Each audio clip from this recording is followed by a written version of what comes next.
당신 통장에 3천만 원 있습니까? 없으면 이미 또래 절반보다 가난한 겁니다. 평균 자산 2억 5천, 착각입니다. 중위값은 1억이거든요. 더 끔찍한 건 부모 세대는 당신 나이에 집 한 채 있었다는 사실이죠.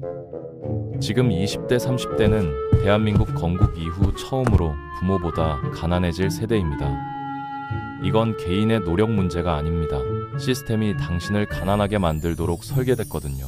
오늘 이 구조를 정확히 해부해 보겠습니다.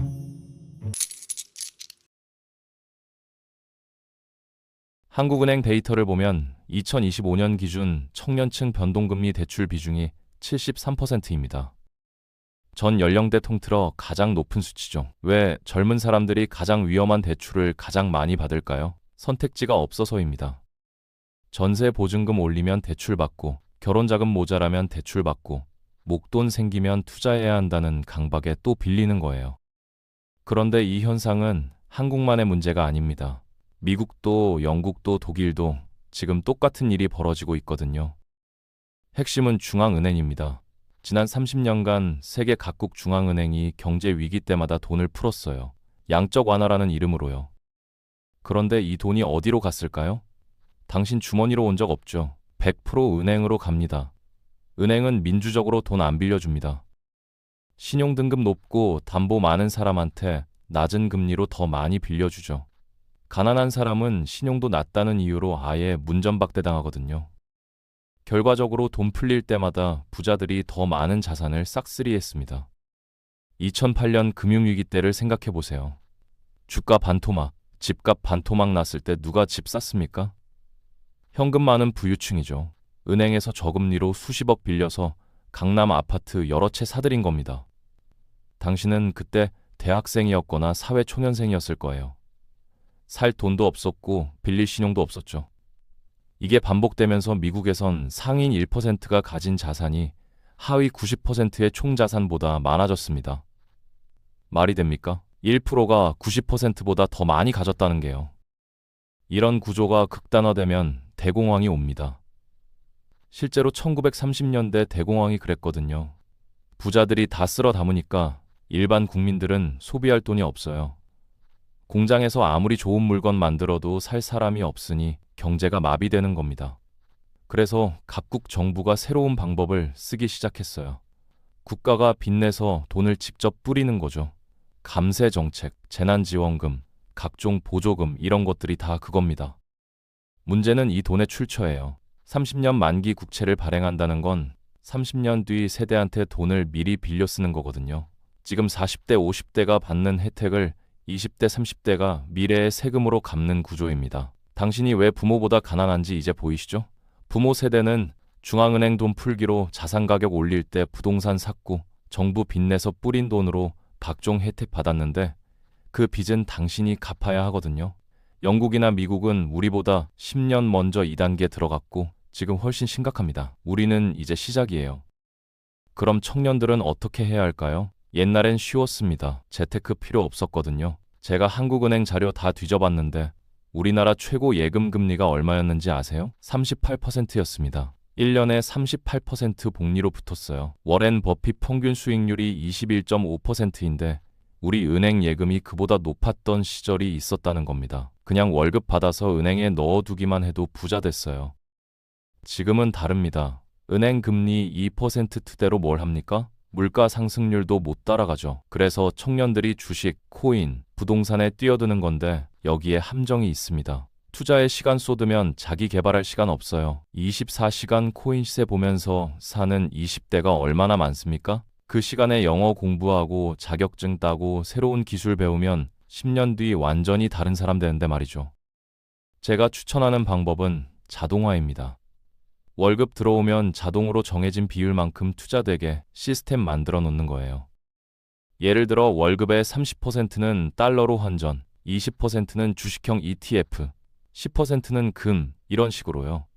처음 비율 정할 땐 공부 엄청 해야 합니다. 내가 결혼할 건지, 아이 낳을 건지, 언제 목돈 필요한지 다 계산해서 포트폴리오 짜야 해요. 하지만 한번 세팅해 놓으면 그 뒤로는 시세 보지 마세요. 주가 올랐다 내렸다에 일희일비하는 순간 인생이 날아갑니다. 저는 이걸 시간 테크라고 부릅니다. 재테크보다 시테크가 중요하거든요. 20대, 30대의 가장 큰 자산은 돈이 아니라 시간입니다. 이 시간을 어디에 쓰느냐가 10년 뒤 당신의 계급을 결정해요. 단기 수익 쫓아다니다가 정작 자기 성장은 못하면 평생 쳇바퀴 돌게 되는 겁니다. 그런데 우리나라엔 또 다른 문제가 있습니다. 상대적 박탈감이죠. 통계청 발표 보면 한국인 1인당 평균 자산이 2억 5천만 원입니다. 4인 가족이면 10억이네요. 근데 당신은 없죠. 그래서 나만 가난한가 싶은 거예요. 여기에 인스타그램 보면 주변 사람들 다 잘 사는 것 같고요. 이게 평균의 함정입니다. 평균이 2억 5천만 원이란 건 재벌 총수 자산까지 다 합쳐서 나눈 거거든요. 중요한 건 중위값입니다. 딱 중간에 있는 사람이 얼마 가졌냐는 거죠. 중위값은 1억입니다. 평균의 절반도 안 돼요. 가구당으로 따지면 2억 3천 정도가 중위값이고요. 그러니까 당신이 2억 정도 있으면 정확히 중간인 겁니다. 10억 목표로 잡고 좌절할 게 아니라 2억부터 시작하면 훨씬 현실적이죠. 그런데 왜 언론은 중위값 안 알려줄까요? 제가 기자 시절에 이거 계산하느라 얼마나 고생했는지 모릅니다. 정부나 한국은행은 절대 중위값 발표 안 해요. 평균만 발표하죠. 왜냐하면 평균 2억 5천만 원이라고 하면 뭔가 대단해 보이잖아요. 우리나라 국민들이 부자네, 일본 따라잡았네, 이렇게 자랑할 수 있으니까요. 중위값 발표하는 순간 빈부격차가 적나라하게 드러나거든요. 평균은 2억 5천인데 중간값은 1억이다? 이건 부자들이 평균을 확 끌어올렸다는 뜻이니까요. 이 격차의 핵심은 부동산입니다. 2024년 기준으로 소득 상위 10%가 전국 토지의 87%를 소유하고 있어요. 우리나라 국민 순자산의 75%가 부동산입니다. 일본은 38%, 미국은 34%, 유럽은 50% 정도인데 우리만 유독 높아요. 돈 벌면 부동산으로 환전한다는 표현이 딱 맞습니다. 이게 무슨 문제를 일으키냐면 부동산 가격 떨어지면 나라 전체 부가 증발하는 거예요.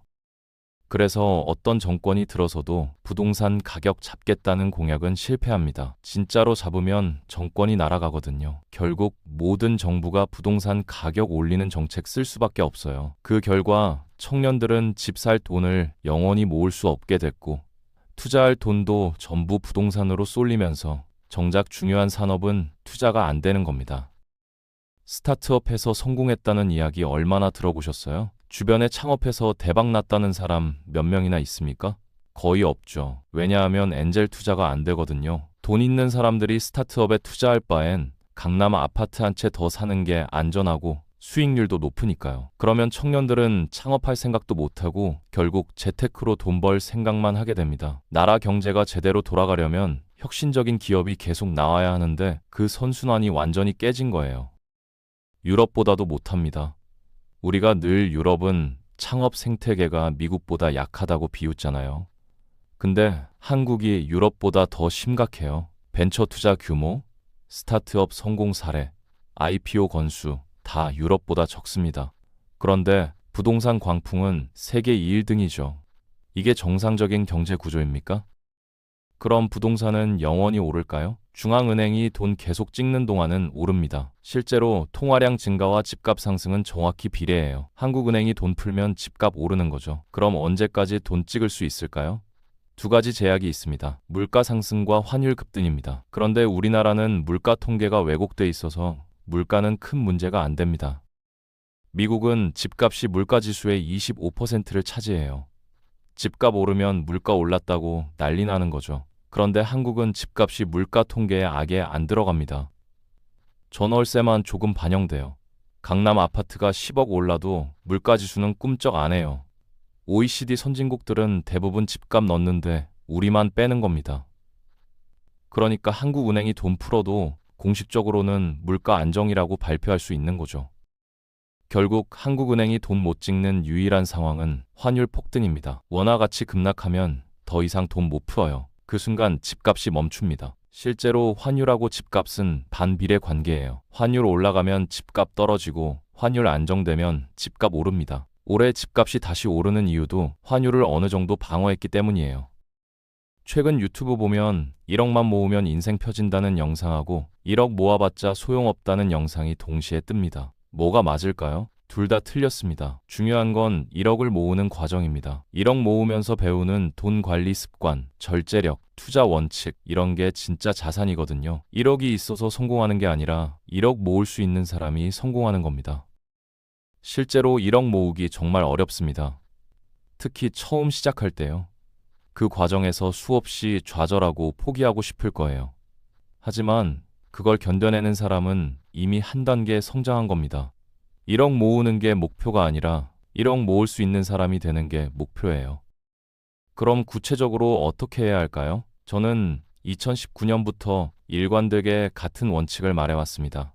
전 재산의 50%는 달러로, 10%는 금으로 보유하라는 거예요. 왜 달러냐면 우리나라가 미국보다 더 빠른 속도로 돈 찍고 있거든요. 둘 중에 어느 화폐 가치가 더 빨리 떨어질까요? 당연히 원화죠. 그래서 달러를 가지고 있어야 합니다. 금은 더 재밌습니다. 제가 2019년에 KBS에서 금 투자 관련 방송했을 때 악플 폭탄 맞았어요. 공영방송 경제부장이 투기 조장하냐는 거죠.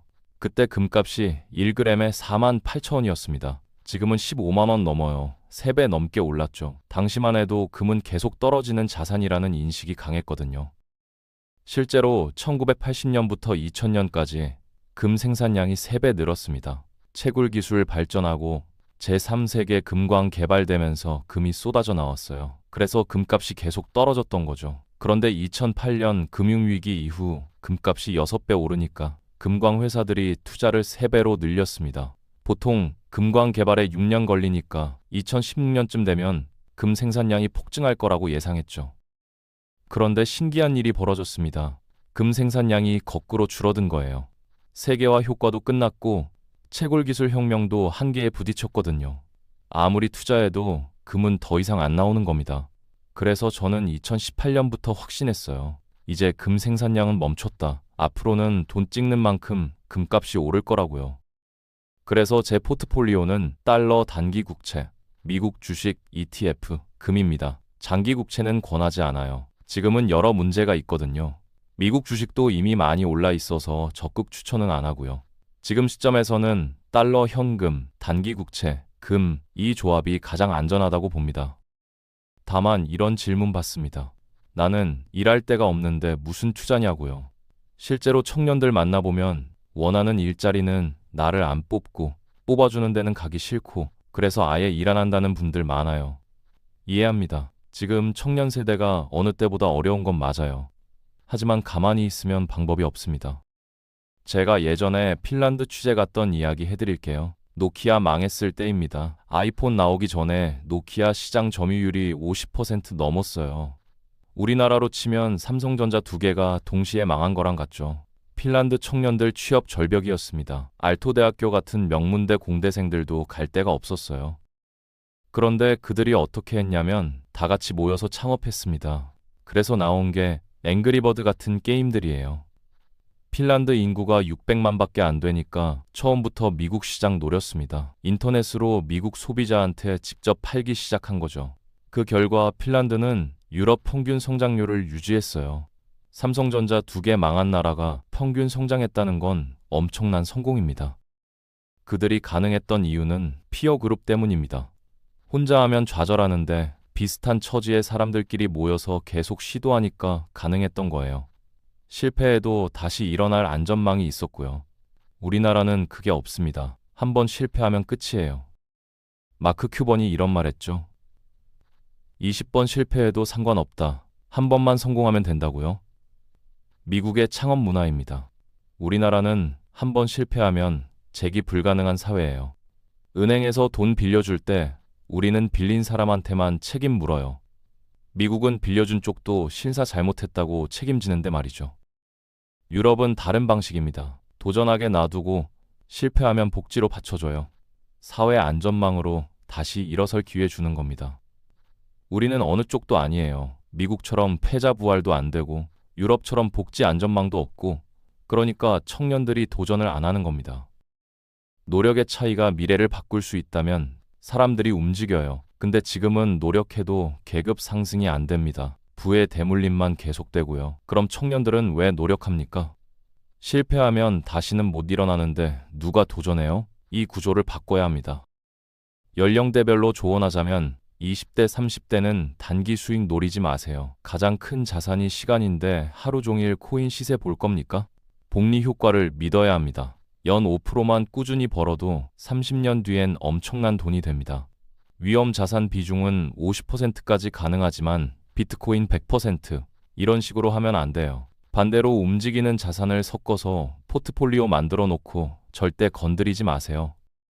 40대, 50대는 위험 자산 비중을 줄여야 합니다. 그런데 제가 주변 보니까 은퇴 직전에 퇴직금 전액을 위험 자산에 넣는 사람이 엄청 많아요. 이게 제일 위험합니다. 퇴직금이 생각보다 적으니까 이걸로 대박 내야겠다는 생각인데 그 순간 인생 끝나는 겁니다. 50대 넘어가면 위험 자산 비중 30% 이하로 낮추세요. 재정 관리 습관 중에 가장 중요한 건 저축을 먼저 떼는 겁니다. 월급 들어오면 생활비 쓰고 남은 돈 저축하는 게 아니라 저축할 돈 먼저 빼놓고 남은 돈으로 생활해야 해요. 안 그러면 무조건 다 씁니다. 그리고 해지 안 되는 상품 조심하세요. 특히 젊을 때 보험 상품 가입하면 나중에 해지할 때 원금의 70%밖에 못 받는 경우 많거든요. 비트코인 얘기 나왔으니 제 생각 말씀드리면 비트코인이 완전히 호구라고는 안 봅니다. 다만 나스닥과 같은 방향으로 움직이는 자산이에요. 나스닥 오르면 비트코인도 오르고 떨어지면 같이 떨어집니다. 단지 변동폭이 3배 정도 크죠. 그리고 일주일 정도 선행하는 경향이 있어요. 비트코인이 먼저 움직이고 나스닥이 따라가는 시기입니다. 그래서 나스닥 투자하고 싶으면 비트코인 사는 게 맞습니다. 하지만 저는 나스닥 이미 갖고 있으니까 비트코인까지 살 필요 없어요. 오히려 반대로 움직이는 금을 가지고 있죠. 2008년 금융위기 때 미국 주가 반토막 났을 때 금은 20% 떨어졌다가 바로 회복했어요. 그리고 연준이 돈 풀기 시작하자 금이 먼저 올랐습니다. 6배 올랐죠. 나스닥도 올랐지만 금이 더 빨리 반응한 겁니다. 물론 경제 위기 오면 금도 팔립니다. 생활비 마련해야 하니까요. 하지만 중앙은행이 돈 풀기 시작하면 금이 제일 먼저 반등해요. 비트코인은 나스닥과 순방향 자산, 금은 역방향 자산, 이렇게 포트폴리오 구성하는 게 제 전략입니다.